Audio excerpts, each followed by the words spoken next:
Hey there, welcome to another episode of Savor Food and Body.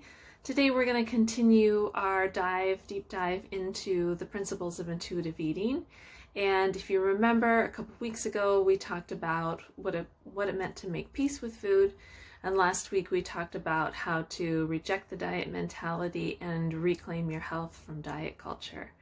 So today we're going to continue and get into some more of the nuts and bolts, more of the how to even start an intuitive eating practice. And we're going to get into hunger and fullness. What is that? What's that even mean? How do you learn to feel those in your body? How do you learn to honor and trust those in your body? And we're going to get into a little of the neuroscience behind how our brains work that enable us to get back in touch with our intuitive eating skills, which we were all born with. So let's dive in. I want to first talk a little bit about the neuroscience behind not only just our brains in general and how it relates to intuitive eating. So I recently read a great article by Elise Resch, one of the co-founders of intuitive eating, and she did a really great job of explaining the often complex part of neuroscience and how it applies to intuitive eating. So I want to share that with you today. So we have three main functioning parts of our brain that relate to intuitive eating. So the first part of our brain that was developed many years ago is called the reptilian brain. And that's really our survival control center. So that's what allows us to feel the sensation of hunger and have the drive to go satisfy that hunger. So it's our reptilian brains that don't really have any connection to the emotion. It's just I need food, must go get food.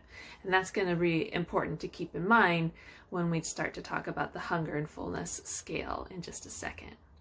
The next part of our brain that developed was called the mammalian brain or limbic system. And it goes along, of course, with the survival skills and the drive for survival that our lizard brain or our reptilian brain has, but it adds the component of emotion, so being able to feel emotions. So now, not only do we have the survival skill to say, I need food, I'll go get food, but now we have the added complexity of, well, how is that food going to make me feel? How do I feel about myself when I eat that food? What messages do I get from the culture about who I am as a person when I eat that food? So this adds a definite layer of complexity to our relationship with food. And the third part of our brain in the neuroscience that's involved in intuitive eating is our rational brain, also called the human part of the brain, which we're all human, but it's the part that was more recently developed. And so instead of reptilian or mammalian, we have this human part of the brain, and it's called the neocortex, is its scientific name for it. And the neocortex is our rational control center. So it takes in all the information from the reptilian brain, noticing the need for survival, the need for going to get food, and it takes into account what the information from the limbic part of the brain saying, I don't know how I feel about eating said food, and the rational brain, the neocortex, takes that all into account and goes, okay, so here's what we're going to go do to get food, this is how I'm going to feel about it afterwards, and move on with your day after your meal or snack. So I think it's important to understand that kind of foundation, and that really kind of relates to your physiology too. So this can tie into, as we were talking about last week with rejecting the diet mentality, and how many times you've been on diets and how many times you've felt like a failure for losing the weight and then gaining the weight back, if not more so. And that, again, is not your fault. And part of the reason that it's not your fault is because you have this really intricate neuroscience piece to you and your brain that's running the show. So diet culture tries to run the show, but your brain is really much smarter and your body is much smarter. So now let's talk about how those pieces of our brain then end up relating to intuitive eating. So I get asked so many times, and I see in comments, Facebook groups, Instagram, whatever, from opponents of intuitive eating saying, well, if you allow people full permission to eat whatever they want, they're going to eat all kinds of junk food and foods that are unhealthy, and they're never going to stop. They're just going to feel out of control with food and they're never going to stop. Maybe you've felt that way too, especially when we start to see body changes as part of practicing intuitive eating. Then we can really start to feel that out of control aspect and question whether intuitive eating is really a practice that you want to bring into your life. But I invite you to challenge that idea, because to that notion that you will always want to eat only your forbidden foods, or previously forbidden foods, nonstop 24/7, that intricate system of neuroscience in your brain is going to keep you from doing that.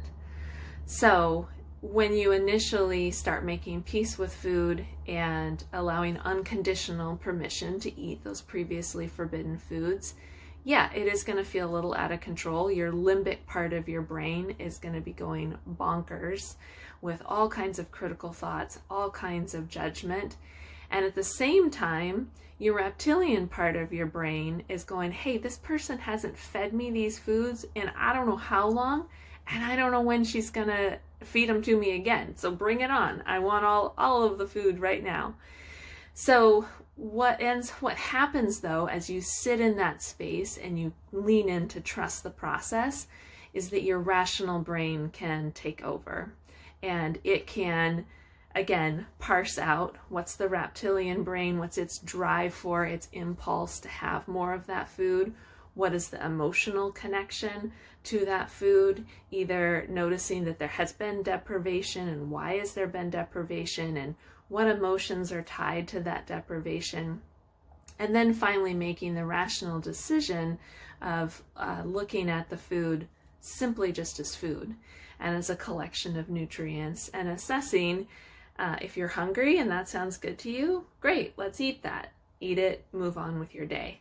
And not tying the moral judgment and really not letting your critical voice also run the show before, after, during whatever you've had to eat. So it's important to keep all of that stuff in mind, especially as you work on making peace with food, you work on noticing how often and how many places the diet mentality and diet culture shows up in your life, and then putting together this neuroscience and physiological pieces to your intuitive eating practice. So as we move into, I just want to check my notes here, make sure I got everything. The other piece that your rational brain brings into play is noticing that, am I full? Am I hungry? If I'm full, do I trust that I can have more of the same food again? So your reptilian brain, your lizard brain, again, runs that survival impulse. And so it's going to tell you you're hungry, go get the food. And then your rational brain is going to be able to add in that level of complexity, going, well, am I hungry, but hungry for what? I notice the hunger is there. What am I going to be hungry for? What's going to provide me the most satisfaction? And we're going to get into satisfaction in another video because it's so important. It deserves its own airtime. So keeping in mind that your neocortex, your rational brain, is going to help you make the food choices based on your rationale for when you're hungry, and it's going to be able to help you turn off the drive to eat when you're full. So again, your reptilian brain is going to say, hey, this person's full, don't give it any more food. But our limbic brain or an emotional brain could be trying to override that and go, oh, but it's so good right now, and again, I might never have this, so keep eating. It's the rational brain's job to say, no, no, you can trust that you can have this food whenever you want to again. The key to that is that making peace with food part and that unconditional permission to eat. So if that's not solidly in place, the limbic brain is more likely going to be winning out. And that's where we get into the space of feeling like we've overeaten, feeling that over full feeling, maybe even leading to full-on binges. So again, that's how those three pieces work together. So let's talk about hunger and fullness just a bit, and what that even means, and how do you even start applying your eating experiences to center around your hunger and fullness. If you've been dieting off and on for many, many years, it could be difficult to feel those hunger and fullness cues, and definitely difficult to trust them. Many of my clients don't have any problem trusting their hunger. It's different for my clients that are recovering more recently from eating disorders. But the majority of my clients, they've been in this place of definitely able to feel hunger because they've had a lot of years of deprivation, and they get that strong reptilian drive to go eat, but then their limbic system is taking over and creating all kinds of shame and blame around their eating choices or around their bodies. And then that can be hard then to hear the fullness cues and to turn off the eating experience at that point. So let's create a little bit of a context by using the hunger-fullness scale. So in general, I shy away from people recording too much about their eating experiences. Like, you've been there, done that in your whole life with dieting. And it can be really triggering too to your past dieting experiences. But I do find it helpful in the beginning for people to just connect with, how do you feel hunger and how do you feel fullness? So I'm going to talk about some numbers here, scale of 1 to 10, but those numbers aren't meant to be hierarchical. So please don't assign good and bad and moral judgments to either end of the scale. That's not what it's meant to be for. And if that is coming up for you, that can be a nice red flag to help you kind of circle back to that making peace with food part, or just making peace with eating experiences in general. So the hunger and fullness scale goes like this. It's a scale of 1 to 10, and 5, of course, being in the middle. And 5 is neutral, meaning you're neither hungry, you're neither full, you're going about your day, being engaged in activities that you want to be in, and you're not even thinking about food. So that's 5. So the reptilian brain's not engaged, the limbic brain doesn't really care either. You're just going about your day. Now, when we go shift to the lower end of 5, so 1 through 5, that's where your signals of hunger are going to show up. And there's really strong signals of hunger, and there's more subtle signs of hunger too. And those show up in your body different for everybody. It can be anything from the traditional growling stomach that people talk about. It could be headaches. I've even noticed yawning coming from a place of fatigue, that you need more fuel on board in order to feel energized. So doesn't matter. There's no right or wrong way to feel hunger. And I invite you to check in with your body and to see, how do you feel hunger in your body? So if we're talking about that end of the scale, the 4, the level 4, if you will, or the number 4, is associated with, I'm starting to think about food. I'm a little curious about what I might want to eat for dinner tonight, or my next meal, or my next snack. Just kind of some awareness is coming up, what I might want to eat. 3 then is getting to the point of, okay, I've decided what I want to eat, and I'm going to go get it. So the reptilian brain is starting to engage a little bit more. The reptilian part of our brain is starting to engage more to increase that drive to go get the food that you thought about. And start eating it too. So go get it, start eating it. Around a 2, that is going to increase the drive from the reptilian brain even more. So there might not be as much thought into what am I going to go eat. It's just I need to eat. So then if we go down to a 1, we're definitely feeling a stronger sense of primal hunger. And I like to think of it that word primal, and the authors of intuitive eating use that term too. And as I think about the reptilian brain, it's a very, it's not sophisticated. It's just a very simple drive for survival.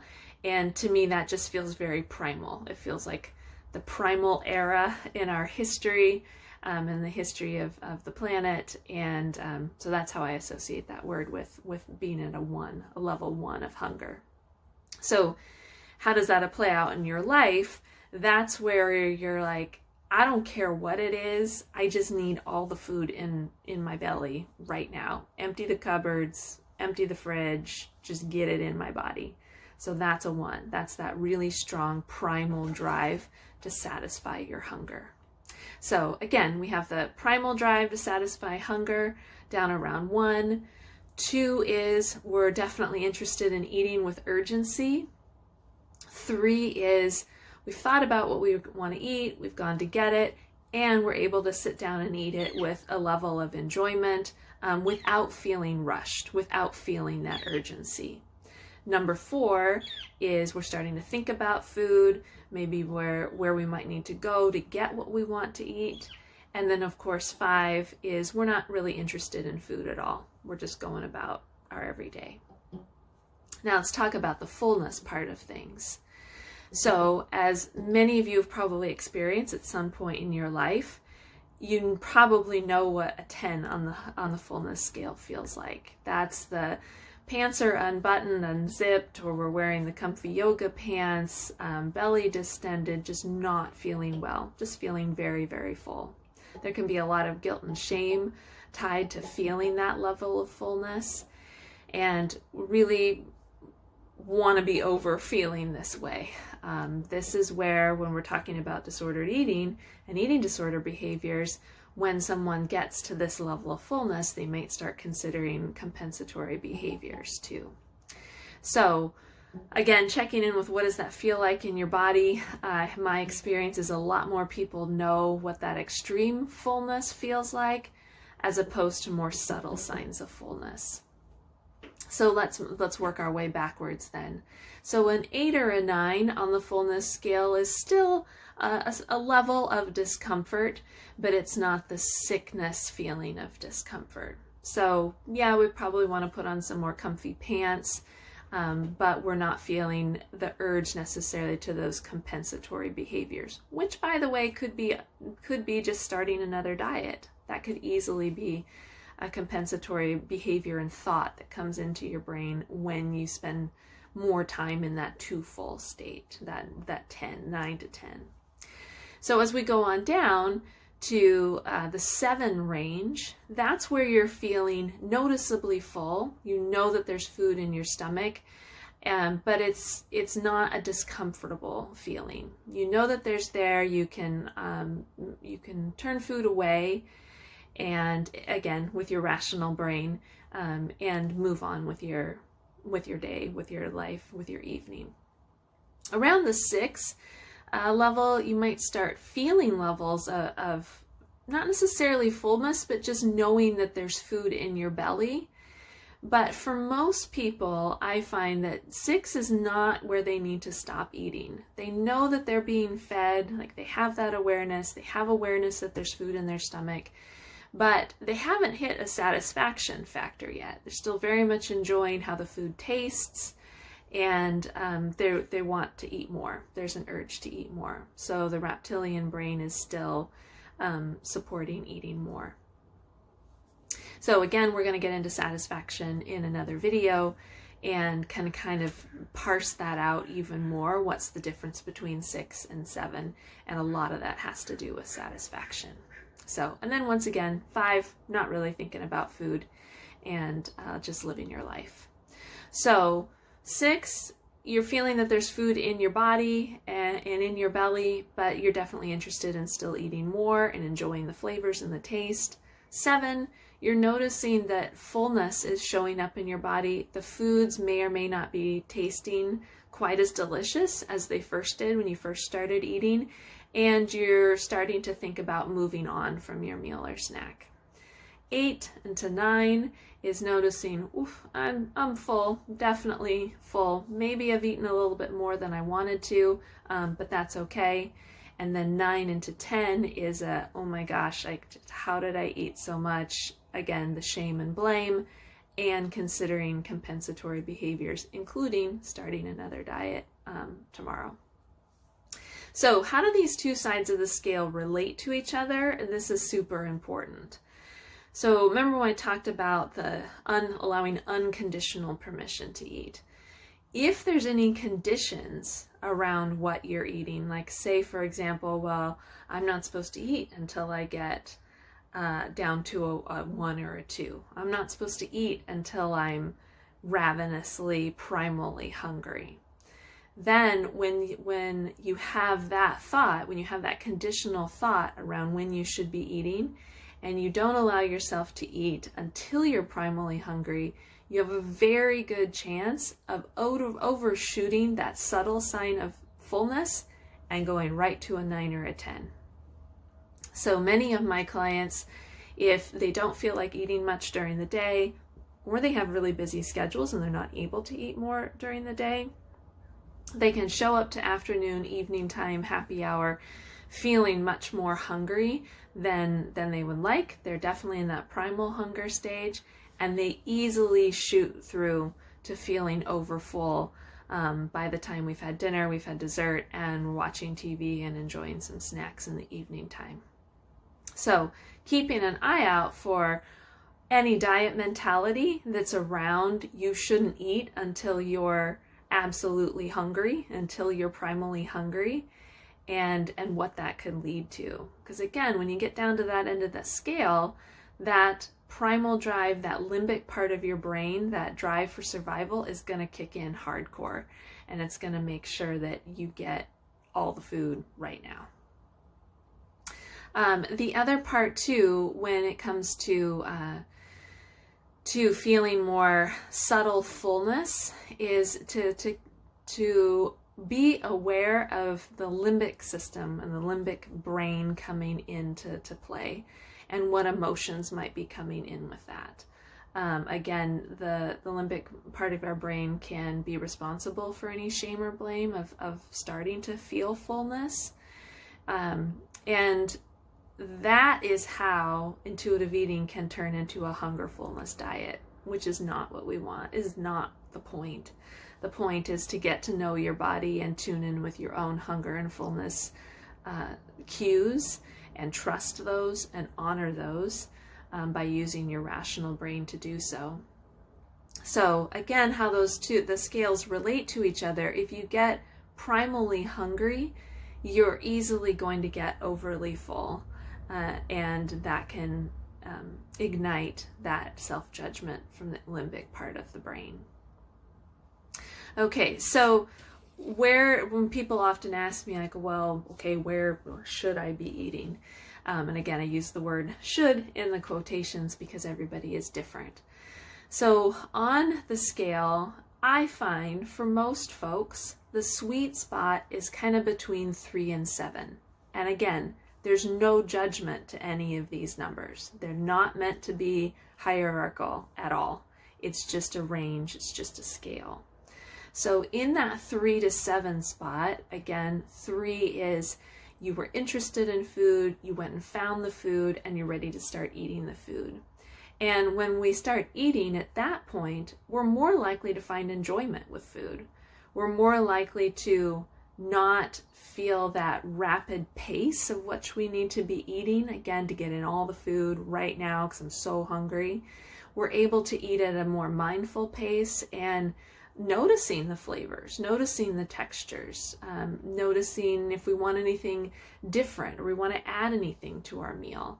And that's going to be really important when we talk about satisfaction. So when we aim to eat in around that 3 space on the hunger side of the scale, we're going to find more fulfillment with the eating experience. And when we stop eating around the 7-ish part of the scale, then we're able to still have an appreciation for the eating experience we had. Maybe the food is still tasting somewhat delicious to us, and we'll look forward to having it another time. And we're able to just soak in the whole environment in which we're eating, the conversations we're having, the people we're hanging out with, even if that's on Zoom, and just the whole overall eating experience. So looking towards eating and stopping eating around that 3 to 7, again, how that feels in your body is going to be different for everybody. So I invite you to check in and notice, what does that feel like in your body? If you don't feel like you would be triggered by keeping a small journal around noticing hunger, noticing fullness, by all means, I offer that to my clients. But I do strongly recommend, don't write down the amounts of food. Like, we don't really care about the amounts of food. What I care more about is, what did you eat and how did it feel in your body? What did hunger feel like prior to eating? And then what did you eat, and what did fullness feel like after eating? Okay, there's actually more related to your fullness and what you ate. So the components of the meal that you ate can provide a greater correlation to your fullness and to your satisfaction than the amounts themselves. So again, diet culture teaches you to focus on those amounts. Not helpful in intuitive eating and having a peaceful relationship with food. More to focus on, what did I eat? How did I feel? And that gets pretty nuanced and gets pretty advanced. So if you're just starting out on your intuitive eating journey, definitely be gentle with yourself, very kind with yourself. And if you feel yourself getting frustrated, that you're getting stuck in trying to hear hunger, trying to honor hunger, maybe your limbic part of your brain just is not having it, letting you honor your hunger until it's primarily hungry. If you struggle with overshooting that subtle fullness and being overly full most of the time, again, there could be a part of your limbic brain that is running more of the show than a rational brain. And I invite you to use like an intuitive eating journal to help you get in touch with that and see what's going on, and help you to be able to see some big picture patterns. It can also be super, super helpful to work with another individual that can help you see those patterns. So whether that's a certified intuitive eating counselor who's a dietitian, or a certified intuitive eating counselor that's a therapist, or a dietitian or therapist that have experience with working with disordered eating and eating disorders. Definitely don't feel shy and reach out and get for help, because it can be really insightful to have someone else be able to help you look at those big pictures in terms of how you're relating to hunger and how you're relating to fullness. And again, how your physiology is coming into play and your neuroscience is coming into play. So that is kind of the principles of hunger and fullness in a nutshell. And next time we're going to move into satisfaction and how does that relate to these. If you're interested to understand more about that scale, or you'd like me to type it out, write it out for you and how I described it, I'm happy to do so. You can head over to alpinenutrition.org/contact and send me a message there, and I'm happy to write out the hunger and fullness scale for you. You can also get started on your intuitive eating journey and your Savor Food and Body journey very easily by downloading the Savor Food and Body guide. And it's a guide of 6 very doable steps. You can do them all in a day, probably. It goes very quickly, in how you can start making peace with food and start reclaiming your health from diet culture. And that free guide is available at alpinenutrition.org. It's right there on the homepage, right at the top of the screen. So download it, drop your email there, and the guide will arrive in your inbox. So with that, I hope you have a great weekend ahead of you, and I will see you next time. Take care.